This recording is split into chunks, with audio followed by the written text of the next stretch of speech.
Първо искам да кажа, че съм заедно с Калуди, Заедно с- който е един от представителите на младежкото жури. И младежкото жури е едно от хубавите неща, които се случват в фестивала през последните години.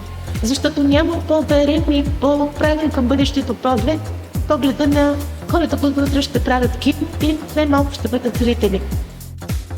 Very special for us to be here again because our movies were here. So to be back here is also a way for us to continue the journey. Човек не се ражда тресайки определен вид изкуство. Така че се надявам това, което правим тук с Бургаския международен фестивал, да пусне корени и Бургас да има една публика, която вече ще бъде образована и опитна към световните тенденции, което се случва в света. I think that the incredible thing is that I think all the 6 movies on the selection were really particular and really different from one another, but I think in a way very accessible to a very wide public. A wider audience can appreciate it, so I think it's a good thing. Moving for us to come with him and to see him watching the movie with Burger. It's a very happy moment for us. Yeah, just traveling with the movie is just best life, so we are very, very happy. It was a joy to be here. Burgas International Film Festival is a wonderful festival and the city is beautiful. Супер е, хора ентусиасти с любов към киното, което е най-важното.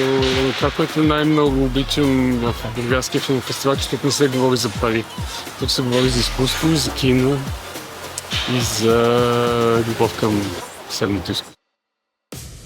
Щастлива съм, че съм участвала в такива български филми, които днес вие, младите човеци, наричате класически български филми. Май е така. Тук наистина филмите са с добрата претенция, а не просто с фейк претенцията, да създават една по-различна база за размишления. Така че аз си мисля, че и в този момент филмите, които видяхме, започват да вдигат постепенно летвата. I would never ever say how amazing host you are, how beautiful people I just met here, how sweet and very open and so interested. So this movie, which is very Spanish, to be here in a Bulgaria context, for me is, it's a pleasure.